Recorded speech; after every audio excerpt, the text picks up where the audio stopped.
vocês como uma Puma 1986 com chassi raspado foi quase o motivo do meu divórcio em 2011, não? Eu me casei com meu marido em 2007, depois de 3 meses de namoro. Não é zoeira não, foram só 3 meses de namoro. Em 2011 nós tínhamos uma empresa de TI no Brasil e quem cuidava do financeiro e do fiscal era eu. O meu marido saiu um belo dia indo para São Paulo com o irmão dele e um amigo. Então, às 2 da tarde eu recebi um Nextel do meu marido. Sim, Nextel. Manda pra mim, nessa conta, 11 mil reais. 11 mil reais. Eu perguntei pra ele, o que você tá comprando? Ele disse, só manda o dinheiro pra mim rápido, porque eu preciso finalizar essa operação pra dar tempo de chegar em Datuba antes das 6. Fiz a transferência do valor para um CPF. A única coisa que eu questionei foi, tem nota fiscal isso? Nós prestamos contas pro Leão.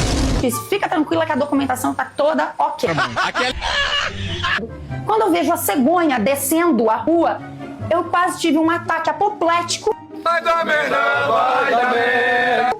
Mas me dei conta de que o marido tinha deixado o espírito lasanheiro dele tomar o melhor dele, que causaria problemas dentro de casa. Meu sonho era me casar.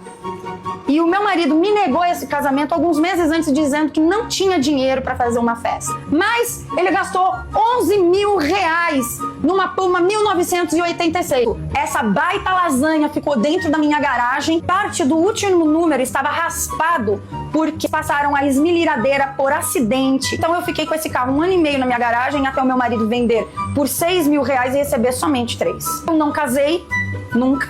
É isso, é a vida do lasanheiro. Eu só tirei a minha habilitação aos 32 anos de idade. Brasil, né? 3 mil reais pra tirar uma habilitação. Cheguei nos Estados Unidos e me deparo com o quê?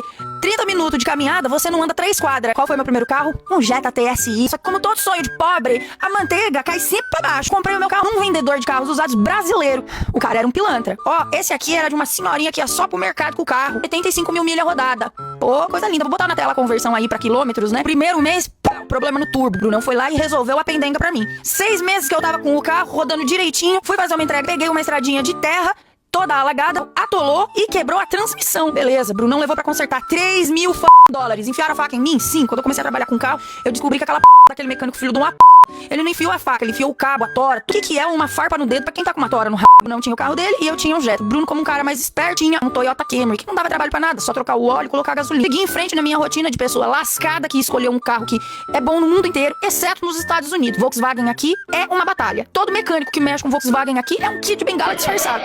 Ele vai descontar em você todo o áudio que ele tem de trabalhar com essa pendenga que é um Volkswagen. Eu continuei trabalhando com entregas no estado da Flórida, que é um eterno sair de casa sem saber se você vai voltar no fim do dia, porque todos os motoristas são psicopatas disfarçados atrás de um volante. Mais 6 meses com esse carro, o defeito no ar-condicionado dele. Brunão, como um homem habilidoso, foi lá, deu um jeito e resolveu também este problema. Faltavam apenas 5 parcelas pra eu pagar esse carro e passar para o próximo, né? Se Deus quiser e com a ajuda do inimigo, desgraçar com a vida de outra pessoa. Um belo dia, numa quinta-feira aleatória, uma bonita meu Tesla de 80 mil dólares bateu na minha traseira com fé e devoção. Como resultado dessa batida, deu PT no meu Jetta, que eu não sei se eu dava graças a Deus ou se eu chorava. O meu simples Jetta, na realidade, era um carro que antigamente costumava estar no estado da Geórgia, antes disso no estado do Arkansas.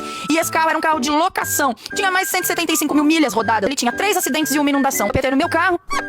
Eu achei que ia ter que passar por cirurgia. Se eu sofrer outro acidente de carro, posso acabar aleijado. Tive que fazer 7 meses de fisioterapia e quiropraxia. Tenho uma dor na coluna que vai durar até o fim da minha vida. E acabei com o quê? Comprando um Ford Edge e depois foi tomado pelo banco. Mas isso é uma outra história. Boa noite pra vocês que estão aí no Brasil. Obrigado por ouvir a minha história.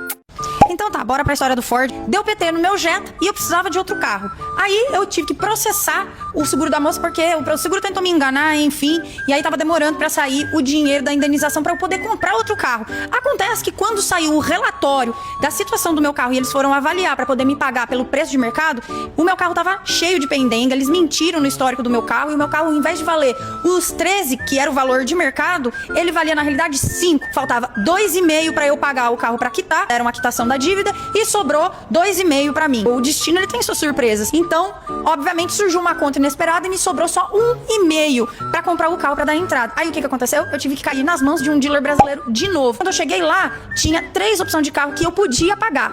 Uma delas era um Jetta. A segunda opção era um Camry, mas ele tinha 3 acidentes e era rebuilt. Com toda essa pendenga, acabei ficando com o Ford Edge. Quem já teve um Ford Edge aí? Eu já chegou com uma trepidação no volante.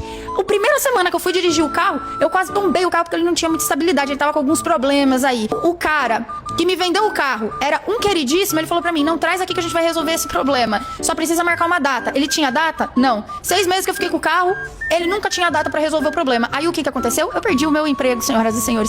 Aí eu tive que fazer aquela escolha dura. Pago o aluguel e compro comida pras minhas filhas ou pago a parcela do carro? Não, paguei a parcela do carro e o banco levou. Eu consegui o dinheiro pra pagar a parcela do carro, tá? Eram 2 parcelas atrasadas. Só que aí o que eu fiz? Eu falei, a gente pode pagar a parcela do carro ou abrir a nossa empresa de estética automotiva. Como vocês bem podem ver, eu tô na minha estética automotiva. E o radiador do carro. Hoje eu vou contar pra vocês a história da BMW de origem duvidosa que o Brunão inventou de comprar. Não contente, ele ainda levou na cagada junto com ele o irmão do meio e um amigo de outra cidade. Meus queridos, assim como um homem sem barriga é um homem sem história, um homem sem uma lasanhada é um homem que não viveu. O cara tem muito amor e muito respeito, ele precisa de uma treta externa pra trazer emoção pra vida. Uma bela tarde de uma quarta-feira aleatória no ano de 2013, o Brunão inventou de sair com o irmão e um amigo.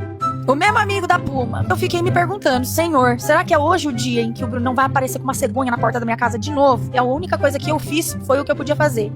Eu orei pra Deus proteger o meu marido, trazer ele de volta em uma parte só e pro carro não parar na estrada e não precisar de guincho. Então volta o Brunão às 9 horas da noite com uma BMW preta. A única coisa que eu perguntei foi, tá andando? Ele, tá andando, gorda, tá filé.